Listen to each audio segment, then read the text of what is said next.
Hello everyone. So today we are going to study class 12th का first chapter that is sexual reproduction in flowering plant. ये जो chapter है CBSE board के लिए मैं आप लोगों को पढ़ा रही हूँ और हम साथ में 11th के चैप्टर्स भी कवर करेंगे और 12th का चैप्टर्स भी कवर करेंगे। सो 11th एंड 12th दोनों की ये सीरीज़ होगी, ठीक है, इस चैनल पे आपको मिल जाएगी। तो सबसे पहले हम 12th के फर्स्ट चैप्टर से शुरू कर रहे हैं that is sexual reproduction in flowering plant. So sexual reproduction in flowering plant में बेसिकली क्या है, सबसे पहले हमको समझना है कि सेक्सुअल रिप्रोडक्शन क्या होती है, ठीक है। सो यहाँ पर देखिए मैंने सेक्सुअल रिप्रोडक्शन आप लोगों को पढ़ाई है। सेक्सुअल रिप्रोडक्शन क्या होती है, सेक्सुअल रिप्रोडक्शन में एक मेल गैमेट होता है और एक फीमेल गैमेट होता है। एक मेल गैमेट होता है, एक फीमेल गैमेट होता है, आपस में दोनों का फ्यूजन होता है। फ्यूजन का मतलब होता है मेल गैमेट और फीमेल गैमेट आपस में मिल जाते हैं और उनके मिलने से बनता है जाइगोट, ठीक है। और उस जाइगोट का डेवलपमेंट होता है तो नया ऑर्गेनिज्म बनता है। अब ये मेल गैमेट और फीमेल गैमेट सेम इंडिविजुअल के भी हो सकते हैं। आपने हर्मोफ्रोडाइट के बारे में सुना होगा। हर्मोफ्रोडाइट ऐसे प्लांट या ऐसे इंसेक्ट होते हैं जो कि बाइसेक्सुअल होते हैं, जिसमें मेल पार्ट भी होता है, फीमेल पार्ट भी होता है। अब ऑब्वियसली मेल पार्ट है और फीमेल पार्ट है तो वो मेल गैमेट भी बनाएगा और फीमेल गैमेट भी बनाएगा। जब वो मेल गैमेट और फीमेल गैमेट बनाएगा तो उस ऑर्गेनिज्म के अंदर ही या उस प्लांट में ही फ्यूजन हो जाएगा मेल गैमेट और फीमेल गैमेट का और सेम इंडिविजुअल के मेल और फीमेल गैमेट के फ्यूजन से जाइगोट बन जाएगा। और मेल गैमेट और फीमेल गैमेट डिफरेंट इंडिविजुअल यानी दो अलग लोगों का भी हो सकता है, दो अलग जेंडर वालों का भी हो सकता है। अपोजिट सेक्स का मतलब होता है अलग जेंडर। जैसे कि ह्यूमन्स के केस में आपने देखा होगा कि मेल से स्पर्म आता है और फीमेल से ओवम आता है और दोनों का फ्यूजन होता है और फ्यूजन होकर के क्या बनता है, जाइगोट बनता है। और जाइगोट का डेवलपमेंट होता है और डेवलपमेंट होकर के नया ऑर्गेनिज्म बन जाता है। अब ये जो नया ऑर्गेनिज्म बनता है ये पेरेंट के आइडेंटिकल नहीं होता, यानी अपने पेरेंट की तरह नहीं दिखता, क्योंकि हम यहाँ सेक्सुअल रिप्रोडक्शन के बारे में पढ़ रहे हैं और सेक्सुअल रिप्रोडक्शन में हमेशा वेरिएशन होता है। अगर हम एसेक्सुअल रिप्रोडक्शन के बारे में पढ़ रहे होते तो वहाँ पर आपको वेरिएशन देखने को नहीं मिलता, वहाँ पर आपको क्लोन फॉर्मेशन देखने को मिलता।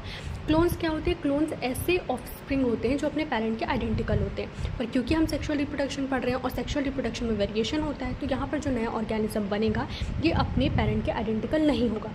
अब इसके बाद हम पढ़ने जा रहे हैं फ्लावर के बारे में। तो यहाँ पे मैंने आपको फ्लावर का पूरा डायग्राम बनाकर दिखाया हुआ है। यहाँ पर फ्लावर का पूरा डायग्राम अच्छे से बना हुआ है तो उसकी एक एक लेबलिंग को हम अच्छे से समझेंगे, ठीक है। तो सबसे पहले फ्लावर में आपको जो ये वाला हिस्सा देखने को मिल रहा है, ये वाला, इसको हम कहते हैं पेटल, हिंदी में पंखुड़ी कहते हैं। ये जो नीचे वाला हिस्सा आपको देखने को मिल रहा है इसको हम कहते हैं सेपल, पेटल सेपल। ये जो नीचे वाला आपको हिस्सा देखने को मिल रहा है जिससे हम फ्लावर को पकड़ते हैं उसको हम कहते हैं पेडिसल। सो पेटल सेपल ये एक्सेसरी पार्ट होते हैं फ्लावर के और है यहाँ पर पेडिसल। फ्लावर का जो ये बेस होता है स्वेलन पार्ट इसको हम कहते हैं थैलेमस, ठीक है। तो पेटल सेपल थैलेमस पेडिसल। उसके बाद फ्लावर में there is a female reproductive part also and male reproductive part also because यहाँ पर हम ये बाइसेक्सुअल फ्लावर दिखा रहे हैं, ठीक है। तो ये जो बाइसेक्सुअल फ्लावर है इसमें फीमेल रिप्रोडक्टिव पार्ट भी है और मेल रिप्रोडक्टिव पार्ट भी है। फीमेल रिप्रोडक्टिव पार्ट को हम कहते हैं पिस्टिल। इसमें 3 पार्ट होते हैं, स्टिग्मा, स्टाइल एंड ओवरी। ये रहा स्टिग्मा, ये है स्टाइल एंड ये है ओवरी। स्टिग्मा वो सरफेस होता है जहाँ पर पॉलन ग्रेन आता है, स्टाइल एक ट्यूब लाइक स्ट्रक्चर होता है और यहाँ पर है ओवरी। ओवरी के अंदर होते हैं ओव्यूल और ओव्यूल में ही जा करके मेल गैमेट फर्टिलाइज होता है फीमेल गैमेट से, ठीक है। और यहाँ पर ये है आपका mail reproductive part. Mail reproductive part को हम कहते हैं स्टेमन। इसके भी 2 पार्ट होते हैं, anther and filament, anther and filament, ठीक है। उसके बाद अब हम यहाँ पर pre fertilization structures and events के बारे में पढ़ेंगे, ठीक है। किसके बारे में पढ़ेंगे, pre fertilization structures and events के बारे में पढ़ेंगे। तो सबसे पहले हम देखते हैं कि फ्लावर बनता कैसे है, ठीक है। तो आप लोग यहाँ पर देख सकते हो, यहाँ पर मैंने एक स्टेम बनाई है, यहाँ पर लीफ और यहाँ पर फ्लावरिंग हो रही है। तो क्या होता है कि लीफ कोई भी जो प्लांट है उसमें जो एपिकल मेरिस्टम प्रेजेंट होता है, उसकी जो टिप होती है, प्लांट की जो टिप होती है वहाँ पर एपिकल मेरिस्टम प्रेजेंट होता है। तो क्या होता है जब सनलाइट लीफ पर पड़ती है तो जिब्रेलिक एसिड क्या करता है, एपिकल मेरिस्टम को फ्लोरल मेरिस्टम में चेंज करा देता है। जब सनलाइट पत्तियों पे पड़ती है तो पत्तियों में जो जिब्रेलिक एसिड प्रेजेंट होता है, जिब्रेलिक एसिड क्या होता है, ये एक ग्रोथ हार्मोन है, ठीक है, जो प्लांट में प्रेजेंट होता है। आप लोगों ने जो प्लांट फिजियोलॉजी का जो लास्ट चैप्टर है वहाँ पर जिब्रेलिक एसिड के बारे में पढ़ा होगा, ठीक है। तो ये ग्रोथ हार्मोन है जो कि प्लांट में प्रेजेंट होता है, ठीक है। तो ये प्लांट की लीफ में जिब्रेलिक एसिड प्रेजेंट है और जब यहाँ इस लीफ पर सनलाइट पड़ी तो जिब्रेलिक एसिड ने क्या किया, एपिकल मेरिस्टम को फ्लोरल मेरिस्टम में चेंज कर दिया और फ्लोरल मेरिस्टम में चेंज होने की वजह से यहाँ पर क्या हो गया, फ्लावर का प्रोडक्शन हो गया। तो देखो फ्लावरिंग के पहले स्ट्रक्चरल और हार्मोनल चेंजेस होते हैं जिसकी वजह से एपिकल मेरिस्टम जो है वो फ्लोरल मेरिस्टम में कन्वर्ट हो जाता है।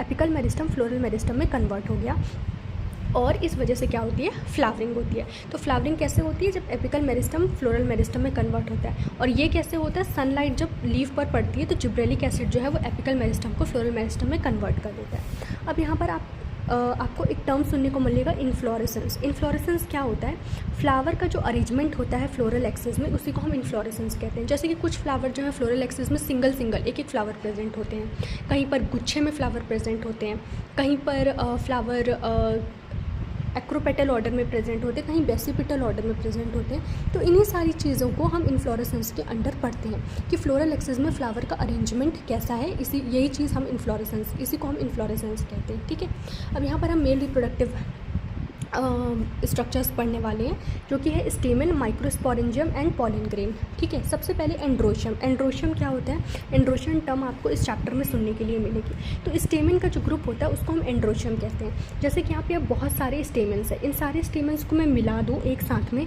उसका एक ग्रुप बना लूँ। जैसे कि 1 2 3 4 5 6 स्टेमन्स यहाँ पर आपको दिख रहे हैं। इन 6 स्टेमन्स को निकाल कर मैं यहाँ पर उनका एक ग्रुप बना करके रख लूँ तो उसको हम कहेंगे एंड्रोशियम। तो स्टेमन का जो ग्रुप होता है ना, उसको हम क्या कहते हैं, एंड्रोशियम कहते हैं। स्टेमन क्या होता है, स्टेमन अभी मैंने आपको बताया एंथर प्लस फिलामेंट के मिलने से बनता है स्टेमन। ठीक है, क्या होता है, एंथर प्लस फिलामेंट के मिलने से बनता है स्टेमन। अब स्टेमन जो है वो स्पोरोफाइट होता है, यानी कि वो स्ट्रक्चर होता है प्लांट का जो कि रिप्रोडक्शन में इन्वॉल्व होता है। लेंथ जो है स्टेमन की वो वेरिएबल हो सकती है एंड नंबर भी स्टेमन का वेरिएबल हो सकता है। यानी अलग अलग जो प्लांट है उसमें अलग अलग हाइट के स्टेमन देखने को मिलते हैं। जैसे कि इस सेम फ्लावर में ही आपको कितने अलग अलग लेंथ के स्टेमन देखने के लिए मिल रहे हैं। तो स्टेमन की जो लेंथ है वो वेरिएबल हो सकती है, और लेंथ किसके कारण वेरिएबल होगी, फिलामेंट के कारण वेरिएबल होगी, क्योंकि फिलामेंट की जो लेंथ है वो वेरी कर रही है। तो फिलामेंट की लेंथ वेरी करने के कारण स्टेमन की भी लेंथ जो है वो वेरी कर सकती है, और स्टेमन का नंबर भी अलग अलग हो सकता है। कुछ फ्लावर में हो सकता है 6 स्टेमन हो, कुछ फ्लावर में 5 स्टेमन हो, कुछ फ्लावर में 4 स्टेमन हो, कुछ फ्लावर में 3 स्टेमन हो, 2 स्टेमन हो, कितने भी स्टेमन हो सकते हैं। ठीक है,